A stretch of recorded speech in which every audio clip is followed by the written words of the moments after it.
Thanks for joining me today. Today we are going to start working on the 1955 Ford station wagon country sedan.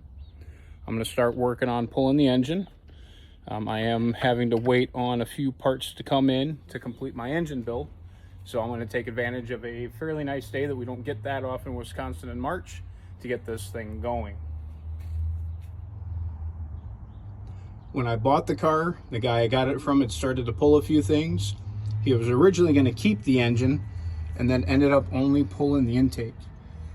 Now, this is the same engine that I have in my 1955 Custom Lines coupe. I don't really plan on doing much with that other motor, so there's really not a lot here to save. I will throw it out on the internet to see if anybody has any interest in it, but this will probably end up going to the scrapyard. This here's the blower motor assembly, a little bit different than what your newer style is, but this one is still going to be the 6 volt for the older system. I'm going to end up having to replace that with a 12 volt unit. Same thing with the wipers. The wipers are a vacuum unit, and I was able to find a 12 volt molder for that. The brakes, as I said in that previous video, is going to be a single pot master cylinder. That's going to get switched out. I'll keep the manual brakes. I like the firm feel of those. But I will have to get something more contemporary with a dual pot cylinder. So for now, basically anything that I can get a bolt on, get a wrench on to start taking apart from the top end. From here, go underneath, have to disconnect the drive shaft, whatever I need to do to disconnect the transmission. There's a lot of people that will remove the engine and transmission in a single throw. If I can help it, I'm not one of those. I don't care to do that. That's just a personal preference. I will probably end up, I'm going to see how far I can do, but I'll probably end up having to take the hood off just to give myself a little bit of extra access. But because I'm not going to have all this done in a day, I'm going to leave it on until I absolutely have to remove it. This one is a little bit different than a typical hood because you got a hood string you have to deal with, and that is just a little more difficult. So we'll start taking off what I can. When you are working on cars, especially a little bit older ones, in the great frozen tundra that is the Rust Belt, a couple of things are going to be your friends, and they do work a little bit differently. WD-40 is tried and true, and most people that have ever put a wrench in a car have heard of it. Freol, there's another one called PB Blaster, a little bit different.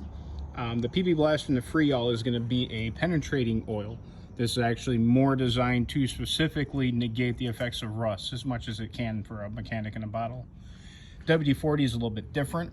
WD stands for water displacement. 40 is the 40th attempt they had to do it. So it's kind of a multi-purpose, and it says right there, multi-purpose product. This is going to be more of a lubricant. It does have some rust fighting tendencies to it, but I do this more to keep rust from forming than attempting to negate rust after the fact. For that, I'm going to use more of a Freol or a PB Blaster. So it actually didn't take too long for me to get almost ready on the engine side to get everything pulled apart. So my next step is going to be getting up underneath. This does have a little bit different motor mount, if you can see if I can get down here. So this one does have a mount on the front as opposed to your traditional mounts on the side. Now it does have those as well. This is just going to be a little bit different style. One of the other projects I'm going to be doing that I will highlight in another video is I'm going to be replacing all the wiring in here. Now I can do a 12 volt conversion without having to rewire the entire car, but with everything else that I'm doing to it and with relatively how cheap an aftermarket wiring harness is, why take the chance on something this old? You don't want to have all this time, effort, and energy and then have a bad wire burn your project to the ground. So it does cost a little bit more money. I am not a wiring guy, so there's going to be a lot of learning for me to do, and I will share with you as I make my journey. But again, if you're going to do it, if you're going to take the time to do a project like this, make sure you set aside, not only everything that you know needs to be done, but make sure you've got a plan for the things that you're going to come across as you go along that maybe wasn't your original estimate. So there's an old adage that says many hands make light work. This week I do have the assistance of my son Austin. So he's going to be putting some wrenches on what he can reach and what he can help me with. So hopefully this week I'll have a little more done than what I normally do. So we're getting closer. I'm plucking the engine out. I did get the vehicle rearranged a little bit, got it indoors, got it on the solid ground instead of the dirt.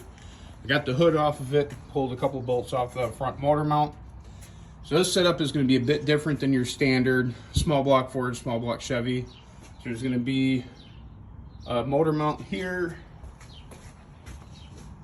that's going to be traditional. And then it's got this little sub mount in the front. So I've got that unbolted, not something I'm familiar with, not something I'm going to need to use for the new one.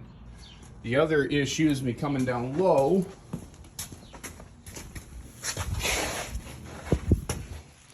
So the drive shaft will be pretty standard. Take the caps off, the drive shaft will come out. It's got the slip shaft. Now, when you get lucky, there's a few different vehicles that will give you a removable cross shaft or crossbar that you can take off for the transmission mount. This isn't. This is welded into the frame, which is really cool for extra strength, but does make it kind of a pain to get things pulled out. Also crawling a little further underneath, we've got the bolts for the mount. The transmission's going to mount a little differently than most. Again, not just your typical hardware to remove it. The torque converter on the inside, you can see the dust shield is gone. A little bit more than the typical 3 bolts your standard Chevy or Ford has. And then we've got the long, see if I can get it in the camera right there, we've got a long cross member that the engine mounts bolt to and a couple of your suspension pieces. So there's gonna be a lot more in the way. As I've said probably before, I'm not a big fan of removing engine and transmission assemblies. One, I like to split them up. This one's gonna take just a little bit more. Again, being automatic transmission, we got the linkage to remove. There is a speedometer gear up here somewhere. Where'd it go? Yep, right up in here. A lot of dirt caked around it. So I'm gonna have my work cut out for me. This isn't gonna be anything I'm really set up to show on camera. But hopefully, the next time I pull the camera up, we will be ready to start pulling some things out of the vehicle. So I'm gonna work on some disassembly. One thing that is a definite no-no is I've got the camera upside down, is gonna be the jack is the only thing holding it up. I've got to go to my garage crossway to get my jack stands before I start really getting wrenching on it. I just want to get underneath here and take a peek. Famous last words. You got to take pleasure in your small victories.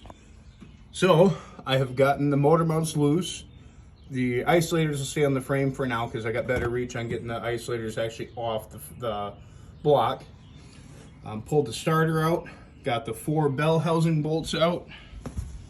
So we'll take a look at motor mount on this side is loose. Feels like everything is free. So where I may run into issues when I hook this up and start trying to jack it out is whether or not the torque converter is going to come apart or not. I was not able to spin the transmission. The engine is seized a little bit. I was not able to spin the transmission enough to get all the torque converter bolts. So with any luck, it will separate and come out. The torque converter will come out with the engine if everything goes my way. Everything else should be loose. So I will hook up my cherry picker and see where we're at. So I'm starting to lose my light for the day. I can see down here, I'm starting to get separation on the transmission. Not quite as much as I want, but it is coming. The motor mounts are off their perches. See up over here.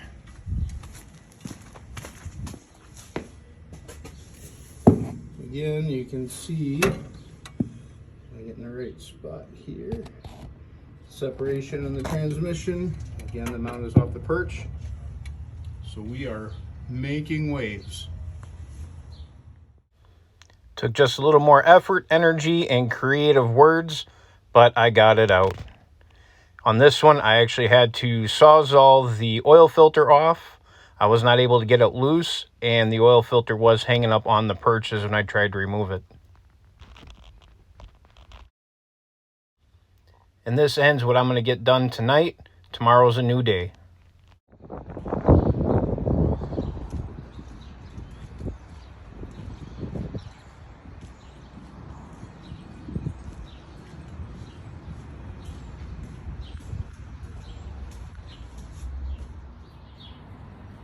So welcome to a new day at the homestead. I've got a couple of projects lined up for today yet. Starting out, we finally got the engine out of the wagon, and today I need to focus on trying to remove the transmission. Once I get that done, I'll be switching it around and bringing the 69 Fairlane into the shop to get that ready to go. We've got an engine swap that we're working on the Impala, and I got the 55 pickup that needs, well, everything.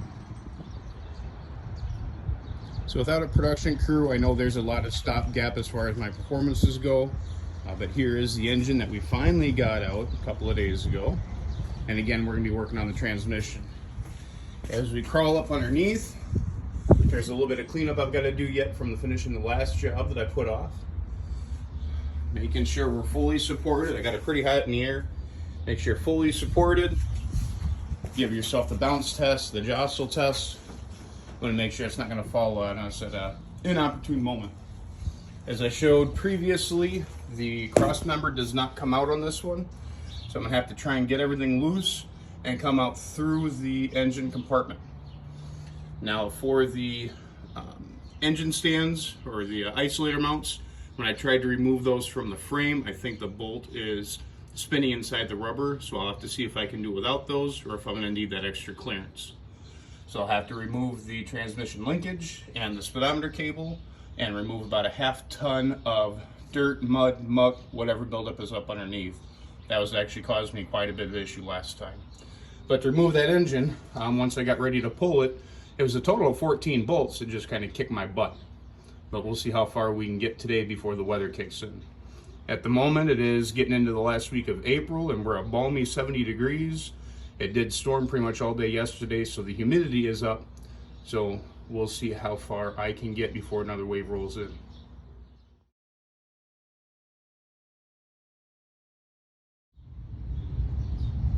And the transmission is out. So I ended up taking out the main transmission hardware from the cross member. I did have to disconnect the linkage, which is still half on the transmission, half off the vehicle. It did connect on the little throw right there. And I did disconnect the speedometer gear. Coming over this way, a few of the oddities that I dealt with this removal. So unlike a standard bell housing, there's a couple of kickouts, which made it interesting to try and pull out. Somebody better than me with these engines will probably know what those are. I'm not really sure. Again, with the engine, you've got where the mount's bolted to, and had this little front stabilizer mount, which I guess is unique to the Y block. On the other side here, again, we did have to cut the oil filter off. The actual purchase isolators themselves, I was able to get one side off. I'll end up having to cut the other one. That's where it connects to the engine. Where it comes up through the frame, those are just spinning now inside the rubber. The rubber is what captures them, and those are just spinning. So I will end up having to cut that one out. But to end this series of videos, I do have the engine out. I've got a little bit of electrical left to yank because, again, I will be completely rewiring the thing.